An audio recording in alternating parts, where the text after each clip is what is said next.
Freakonomics Radio is sponsored by Southern New Hampshire University. The best investments are the ones you make in yourself, and no one knows that better than Southern New Hampshire University. With more than 200 online degree programs, no set class times, and low online tuition, Southern New Hampshire University is built to fit your life today and set you up for success tomorrow. Education is an investment. Why not make it a smart one? Apply for free at snhu.edu/Freakonomics. Freakonomics Radio is sponsored by Hotels.com. Hotels.com gives you access to hundreds of thousands of hotels worldwide. And when you join for free, you can save up to 20% instantly with member prices. Plus, every stay earns rewards. So when you book one trip, you're already lowering the cost of the next one. Hotels.com is simple, rewarding, and designed to help you get more out of every stay. Sign up for free and book today. Hotels.com. It's all in the name. Freakonomics Radio is sponsored by Amica. You know what they say, if you want to go fast, go alone. If you want to go far, go together. So go with Amica and get coverage from a mutual insurer that's built for their customers, one that looks after what's important to you together. Auto, home, life, and more, coverage that fits your unique needs. Amica helps you protect what matters most. Visit amica.com and get a quote today.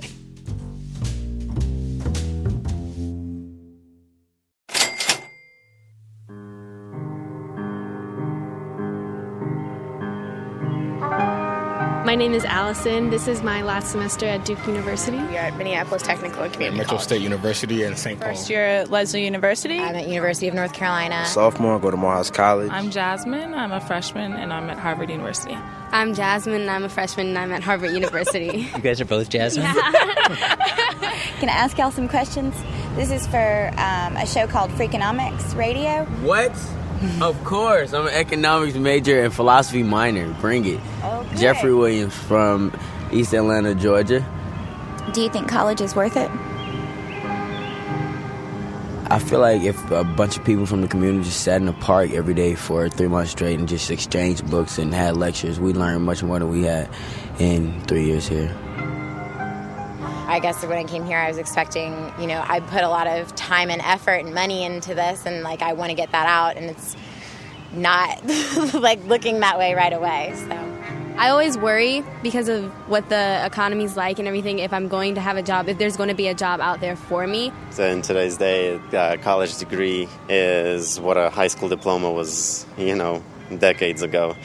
You didn't really think about why you were going to college, just that you were going to. Society forces you to think that because you go to college, you're going to be successful, and that's not true. You don't need college.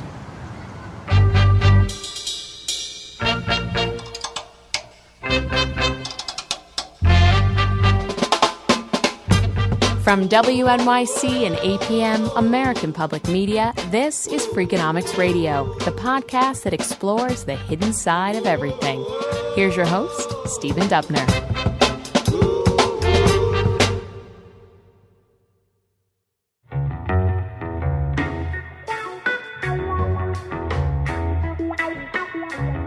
This is the second of 2 episodes about the value of a college education. In part 1, we heard Alan Ezell, a former FBI agent, talk about the huge market for fake degrees. Pretty much any diploma that you can imagine, even an MD, can be bought online. You would be shocked at the number of people that buy this garbage and then put it on their resume and then post this online. But mostly, we talked about real degrees. Steve Levitt, my Freakonomics friend and co-author, assured us that going to college definitely pays off in the long run. One thing is clear, is that the market puts a tremendous reward on education. So the best estimates that economists have are that each extra year of education that you get is worth about maybe an 8% increment to your earnings each year for the rest of your life. So it turns out for most people, buying a lot of education is, or at least for the average person, let me say, buying a lot of education is a really good deal. But let's acknowledge the obvious. Buying all that education has gotten a lot more expensive. So if you're thinking about this as an investor... That's David Card. He's an economist at the University of California, Berkeley. You've got a kid and you're thinking of sending them to college or not. You have to pay a lot of money up front and then reap those returns later on. And several features of that are difficult. One is the cost that you have to pay up front has gone up quite a bit. And the second is the uncertainty involved in whether the kid will actually successfully complete the degree. It's a pretty risky investment. Hey, Beret, say hello. Hi. So Beret Lamb works here at Freakonomics Central. She is the editor of the Freakonomics blog, among other things. And you are a fairly recent college graduate, yes? Yes, I graduated in 2007 from the University of Chicago. Good school. And you studied economics at Chicago, yes? Yes, I did.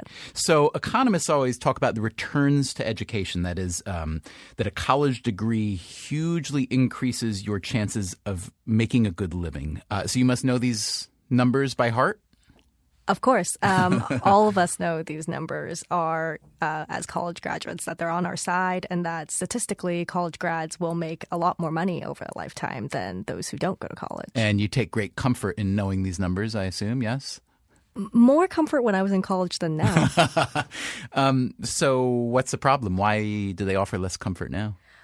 Well, these are numbers on average. And after graduation, a lot of my friends were struggling and many of them were unemployed or underemployed, and they weren't doing what they wanted to be doing.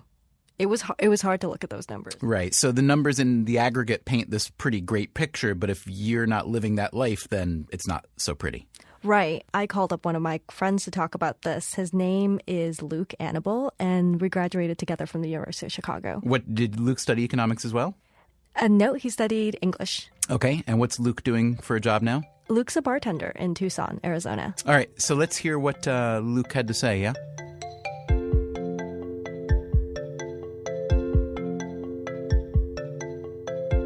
Has anybody asked you, what are you doing with your degree because of what you're doing?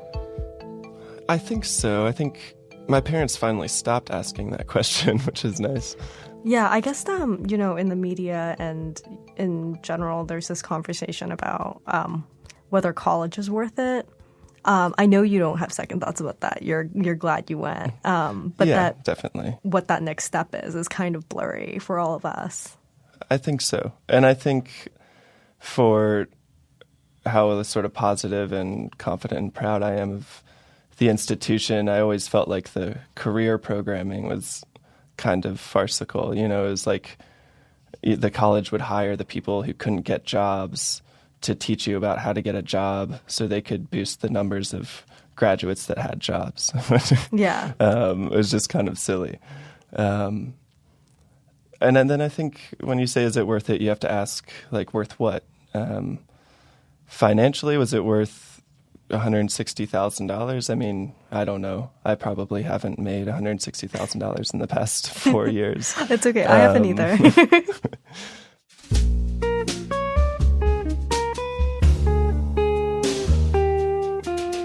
I went to Wellesley College. I think it was a great place, and I saw the other day their tuition for the incoming class and almost spit out my drink. That's Betsy Stevenson. I'm actually reading about the Fed right now. And that is Justin Wolfers. The committee's members concurred that the date given in the statement would be subject to revision in response to significant changes. Justin's obviously heard that sketch where the whole point of NPR is to bore people into submission. Stevenson and Wolfers may sound a bit familiar. We've had them on our program before, and they write for the Freakonomics blog. They also happen to live together. We start with co-authors. Then we move on to having offices next to each other. But yes, we also share a home, a life, and a child. They are both college professors, both economists, and both of them in the neighborhood of 40 years old. And over the course of their careers, they have seen the cost of college climb and climb. I mean, it is true that the prices have just gone up a lot more than the prices of food, the prices of other sort of goods. Maybe not gold, but I can't think of many other things that have kept pace with tuition inflation. I think a key distinction people need to make is between sticker price and actual prices being paid. And all of our alarm is about the rising sticker prices. And I have no doubt that the prices that people are actually paying, which is, after scholarships and financial aid and all these different ways we can help, I've no doubt that's going up, but it's not going up at anywhere near the rate that the sticker price is going up. And it's not surprising that a bunch, particularly of the private schools, have increased the generosity of their aid program. So it's not surprising that their top-end prices would go up to help make that balance. So let's think about the school I know best, which is Harvard, my alma mater. The cost of going to Harvard for a working-class kid has never been lower. It's zero. So that's a case where the sticker price is enormously high. The actual price being paid for a working-class kid is enormously much lower. And what's the incentive for the institution to make public a sticker price that's so out of whack with the actual price for a certain kind of student? I actually think it's wonderful that Harvard has raised its sticker price. Very few people pay the sticker price, only the kids of the super rich, the people who get none of this financial aid and assistance and so on. So the higher sticker price is essentially increasing price discrimination. We're charging the rich more for college. The question we really need to ask ourselves, are we charging the working and the middle class more or less? That's a much, much harder question, though, and the sticker price tells you very little about that. So this is a great and important point you're making, but I just want to know, where do we find that number? You call real education economists, not me. I'm Ronald Ehrenberg. I'm a professor at Cornell University, where I also direct the Cornell Higher Education Research Institute. Ronald Ehrenberg is a real education economist. We should distinguish between the sticker price, the posted price that students are supposed to pay, and the net tuition, which is the price that they pay once you take account of grant aid from the federal government and state governments, institutional aid, and also tax credits that are provided by the federal government. And although the sticker price has gone up at very, very rapid rates, the rates of increase in the net tuition, what students actually pay, on average has been somewhat more modest. Okay, but still, in most cases, net tuition prices have gone up too, a lot. So we asked Ehrenberg, where is all that money going? The answer is really that there's no such thing as a free lunch. Economists are very fond of saying that education currently is a highly labor-intensive industry, and there has not been great productivity growth. Allow me to translate from economist speak. College is a labor-intensive industry because it involves real human beings, professors in this case, doing a real task in real time, which means you can't just flip a switch and churn out more students. Unless, of course, you're talking about online education, which is starting to change the college landscape, but let's not get into that for now. So if you want more productivity, you have to hire more people or pay the same people more money. So this money all comes in, and the major thing that it pays for are faculty and staff salaries. And don't forget healthcare, which is a huge part of anybody's salary. So it's a complex situation, and there are lots of nuances, like the difference between private and public schools. In private higher education, when tuitions go up, it's usually because the private institutions are spending more on their students. But in public higher education, when tuitions go up, expenditures per student often go down because in the public sector, tuition increases are often efforts to try to make up for cutbacks in state support.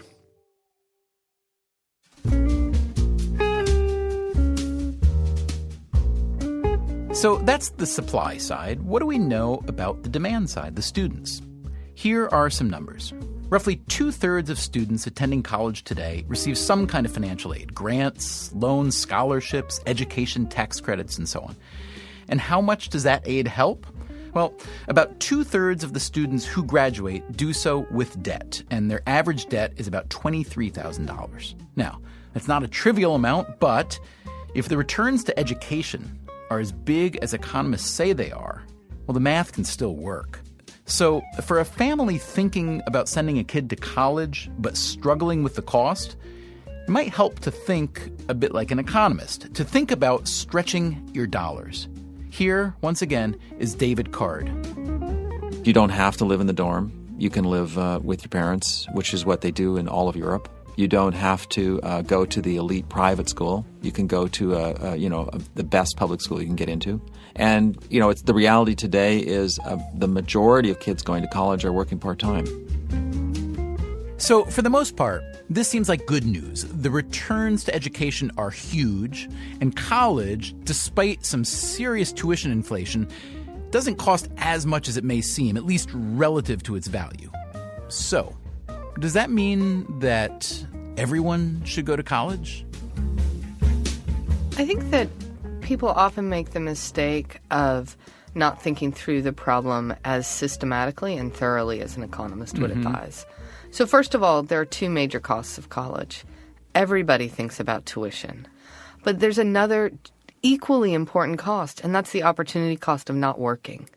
So when you go to college, you're going to forego working a job that's going to pay you some kind of salary. And while lots of students have part-time jobs or try to fit some kind of work on while they're in college, they're obviously not doing the kind of work that they would be doing if they didn't go to college. Because, right, as you describe it, I mean, let's just imagine this mythical 18-year-old kid who thinks about it and says, okay, I'm going to go spend 4 years and probably a whole lot of someone's money and to produce an outcome that is not quite clear to me versus I'm going to start tomorrow doing this thing that I am already pretty good at and I think I could be great at. That strikes me as a harder dilemma, a tougher dilemma than I think most of us think about. So how do you go around thinking through that muddle? So, Stephen, I'm going to surprise you. I was that guy. I finished high school in Australia, and my great passion in life at the time was horse racing. I wanted to either become a professional gambler or a bookie when I grew up. And so when I finished school, I was not going to go to college. I thought exactly, what am I going to learn in 4 years at college that I couldn't learn being on the first rung of what I saw as a career path. I had a bookmaker who was going to mentor me, and I thought that this was going to be a career I would really enjoy. And we should say it's and the legality of bookmaking privately in Australia versus here is what? So in Australia, bookmaking is legal. So this would have been a legal career path. Very good. And I was one of those natural experiments. I was very lucky. I got fired 2.5 weeks. Actually, it was 1.5 weeks into my first job. And at that point, I shrugged my shoulders and thought, what the heck, I'll just go to college now. I've got something to do.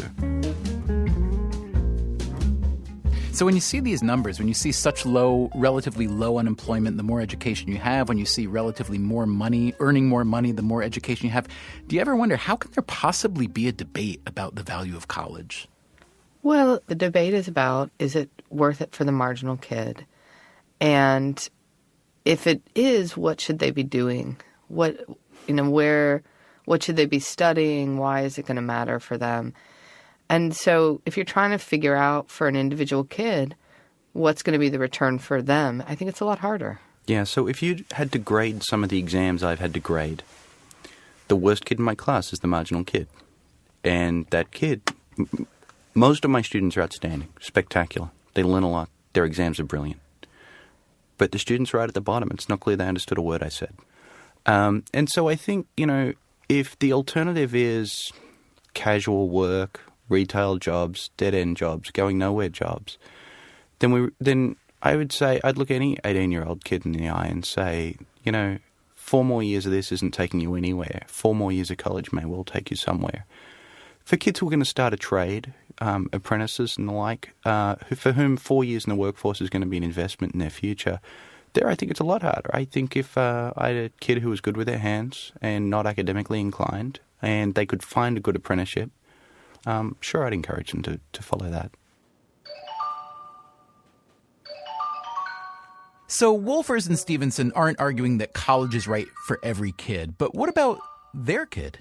Their daughter, Matilda, is 3 years old. And what happens if 15 years from now she has a different idea? Well, this is a great question because while I like her to think about there being choices in the world... She has no choice in this matter. I do not want her to grow up thinking about whether college is a choice. Mm-hmm. And in fact, when you said you were going to ask me that question, it made me a little nervous. I was like, I don't want her to listen to a radio interview where she hears this discussed as an option. Yeah. I would be very disappointed if she chose not to go that path. Your question also comes a little late. Matilda actually reassured me the other day just before bath time. Daddy, I'm going to college.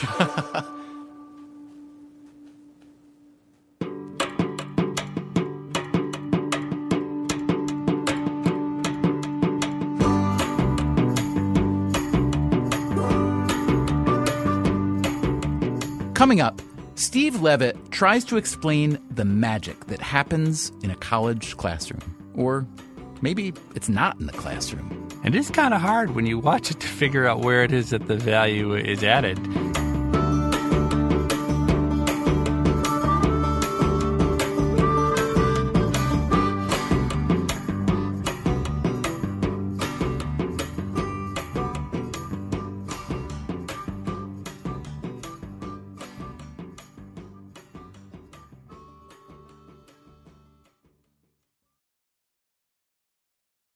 Freakonomics Radio is sponsored by Figure. Did you know that 40% of homeowners own their home outright? If that's you, don't let your equity sit idle. Tap it with a home equity line of credit. Figure, the #1 non-bank HELOC lender in the U.S., helps tap equity you've built in your home so you can do things like tackle a renovation or pay down debt. HELOC is a line of credit secured by your home. You can draw what you need, repay, and draw again. Figure offers a 100% online application. Get approved in 5 minutes and funding in as few as 5 days. It's faster than a bank loan and cheaper than a personal loan. Check your rate today without impacting your credit at figure.com/Freakonomics. This post is sponsored by Figure, NMLS ID 1717824. Figure is an equal housing lender. For more information about their licensing, visit nmlsconsumeraccess.org. Figure's HELOC is subject to credit approval and terms apply. Freakonomics Radio is sponsored by Principal, the perpetual pen tapper, the arbitrary fridge reorganizer, the holiday party planner that starts in May. Principal knows that your star employees have their work quirks. Principal also knows how much those employees mean to your business. You need them. They need benefits. Work with Principal so they can help your team with a retirement and benefits plan that's right for them. Principal Life Insurance Company, Des Moines, Iowa.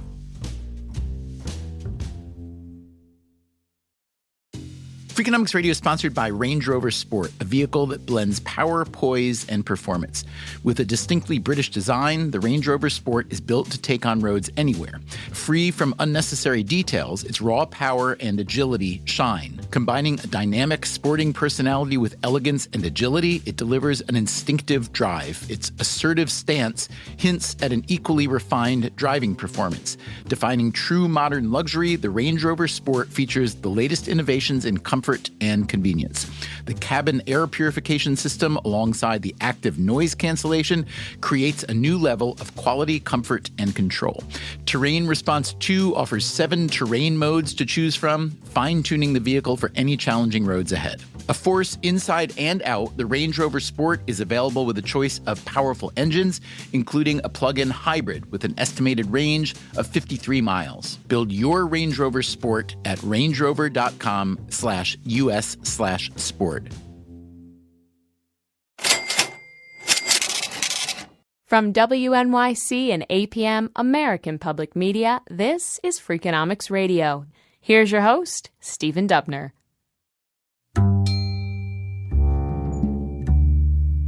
Economists tell us that college is good for us, and not just in terms of higher pay. People who go to college tend to be healthier, happier, they tend to live longer. So we know that college works somehow, but how? What exactly does college do to produce all those gains? Here's Justin Wolfers again. It's clear to me that college is a good choice for many. It's much less clear to me why. I do the best I can when I teach, but it's not clear that anything I teach the kids is going to make them better business people or better members of the economy or more productive. It's not obvious it wouldn't. And then I think about my own experience. Well, I went to college with a bunch of really smart people, so maybe it's all peer effects, in which case we could just get the professors out. And maybe that's a big part of it. Maybe it's expectations. So maybe the important thing that I demonstrate for my students is not that demand curves slope down and supply curves slope up, but I expect them to go on and do great things. I'm not really sure what it is. I just know there are effects. Steve Levitt has spent the past quarter century on college campuses, either as a student or a professor. And since he specializes in solving economic mysteries, I went to him with the question. Personally, I have to say I don't know anything about that. And I watched the college production function. I watched us produce college students here at the University of Chicago. I was a college student being produced. And it's kind of hard when you watch it to figure out where it is that the value is added. So obviously I teach my students. I teach them very specific things. But I know that when I talk to them years later, they don't remember anything that I taught them. I mean, I can ask them the most simple questions about the material we covered, and they have no recollection whatsoever, the typical student. So I'm curious. I mean, you teach at least one really big class each year, right? The economics of crime is a pretty big class. 100 students, not huge. And then occasionally smaller classes, yeah? Yeah, mostly for the graduate students. I teach small classes, 15 or 20 students. Okay, so over your years of you've been teaching college for how long? More than like 12, 15 years? 15 years. Okay, so you've seen a couple thousand people come through, and obviously you can't know much about too many of them. But if you think about your role as a professor trying to teach people, how to think, how to learn to think about things, problem solving, and so on, what's just your personal observation of when you've been successful at that, or how often you think you may have been successful at helping that?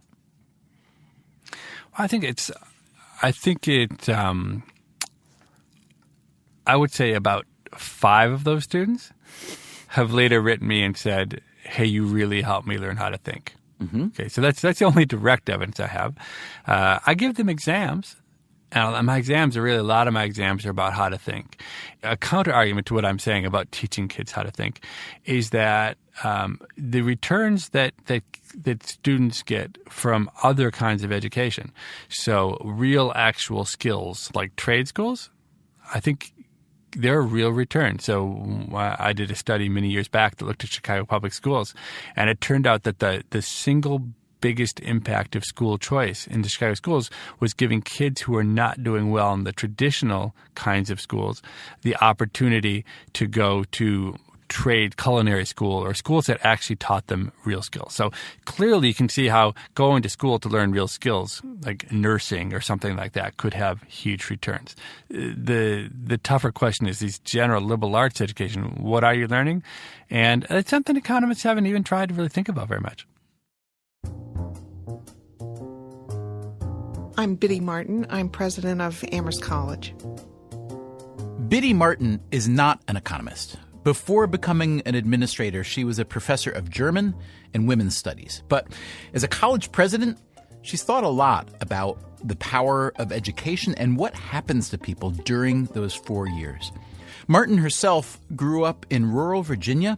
Her family expected her to go to high school and do well, but college was another issue. The family was skeptical of education. They worried about the impact of a college education, especially on girls.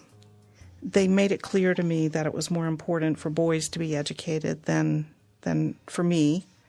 They grew up in a time and a place when the bias against what they would have called eggheads and overly educated people included, among other things, I think, a fear that people with a lot of education think they're better than those who don't have an education. So they had a fear about being looked down on, I think. They had a fear of loss, that is the loss of children who go off to college and begin to think differently, and as they used to say to me, talk differently. We didn't raise you to talk like that. Who actually move geographically to other parts of the country. They became afraid in the late 60s and early 70s of the impact that college might have on my political views.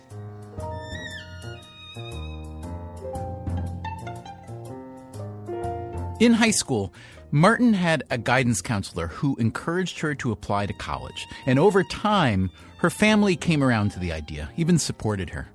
But their fear that she would change never really went away. And in retrospect, they were kind of right. I left home and I didn't return to live in that area.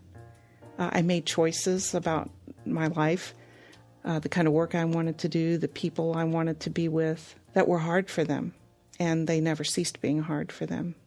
It's impossible to learn a completely different way of thinking about things without unlearning what one has already learned. And I think it's important to realize that, because it's often the case now.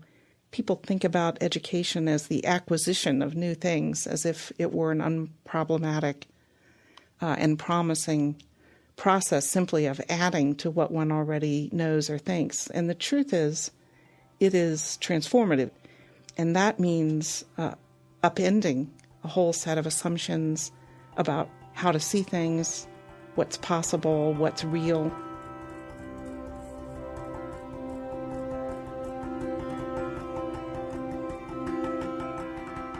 I recently visited my undergraduate alma mater, Appalachian State University, and I caught up with a few of my favorite professors, including Joe Murphy, who taught and still teaches documentary filmmaking.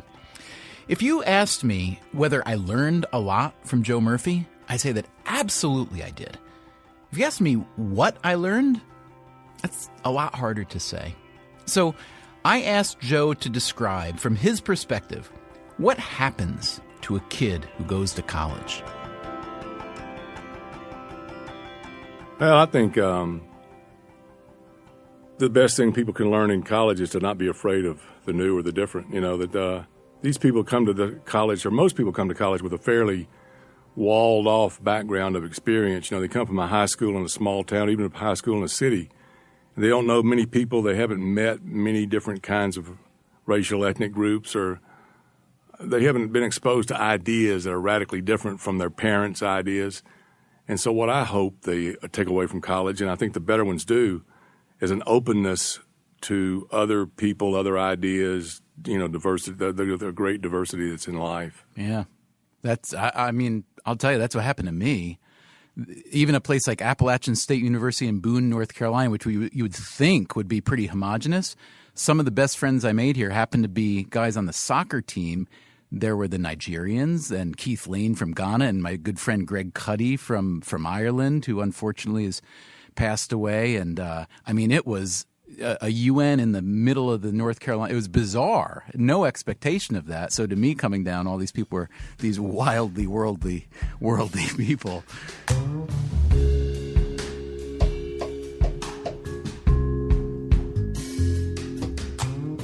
I guess the negative part for me is people who come to college to accumulate credit hours, and all they're really interested in doing is getting a degree. Because you can definitely get a degree here and know nothing, unfortunately, as I think you can anywhere. And it's sad to see young people who set such a low standard for themselves. That's, to me, crushing. Somebody that's 18, 19, 20 years old, and because chances are good that they're going to live that way the rest of their lives, you know. I was majored in economics. The reason I majored in economics is I thought it was interesting. Mm-hmm. Isn't that a strange reason to major in something? You think that happens less these days? Absolutely. I mean, people major in what they think will get them a job. You know, they major in business because they think it'll get them a job. Do you blame them for that? No, I don't. You know, college is very expensive. And people are insisting on some measure to prove to them that their $100,000 investment or $40,000 investment is worth it. And I can understand that. I mean, that's a lot of money. But in reality, I don't think there is a way to quantify the value of college. I mean, I know you can look at statistics about people that have a college education or better paid, and I think you have to look at quality of life issues. You know, people, to me, ignorance breeds hatred. And if you can get people knowledgeable, there'll be less hatred, more understanding. That's my theory.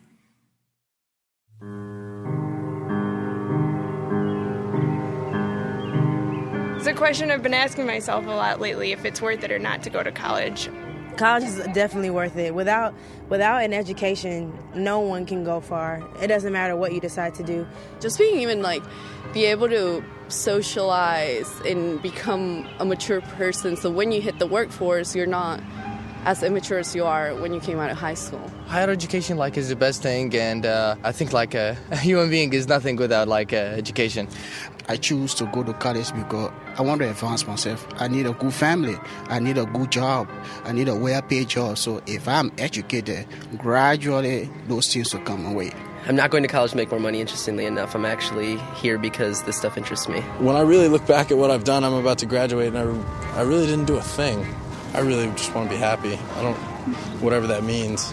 I mean, if that means 30 grand a year or 300 grand a year, I just want to be happy. If I could redo the past 4 years, I maybe wouldn't go to college right away, if at all. Is college worth it? Of course, man. Without knowledge, there's no progress. We're all students in the end, No one's bigger than nobody. If you can find a way to do it big without going to school, then props to you, but we haven't done that yet. We're here for the long haul, so it's good.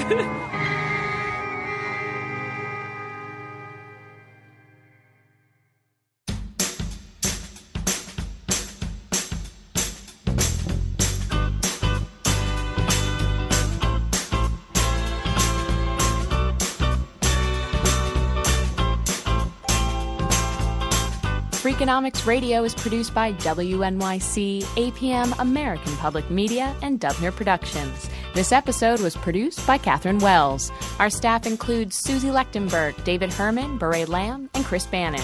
Jake Smith is our intern. Colin Campbell is our executive producer. If you want more Freakonomics Radio, you can subscribe to our podcast on iTunes or go to Freakonomics.com, where you'll find lots of radio, a blog, the books, and more.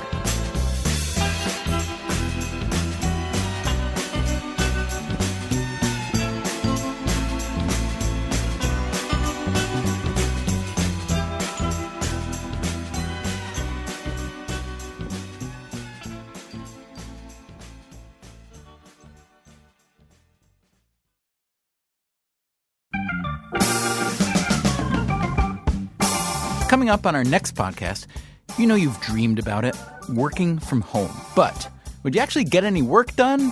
Or would you just watch cat videos all day? We'll tell you about an interesting work-at-home experiment, and the evidence may surprise you. That's next time on Freakonomics Radio.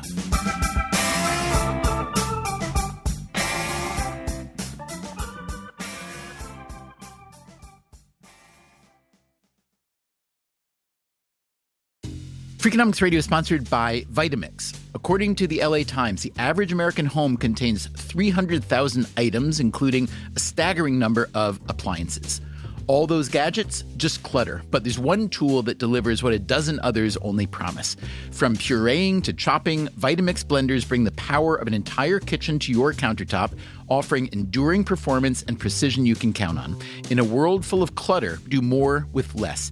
Visit Vitamix.com and shop now. Freakonomics Radio is sponsored by Ozempic. Innovation happens through rethinking what's possible, and when it comes to GLP-1s, Ozempic pill does just that. Learn more about Ozempic semaglutide tablets, 4 and 9 milligrams, by calling 1-833-OZEMPIC or visit Ozempic.com to view the medication guide and ask your doctor what's possible with FDA-approved Ozempic pill. Hi, I'm Angie Hicks, co-founder of Angie. One thing I've learned is that you buy a house, but you make it a home. For decades, Angie's helped millions of homeowners hire skilled pros for the projects that matter. Angie, the one you trust to find the ones you trust. Find a pro for your project at Angie.com.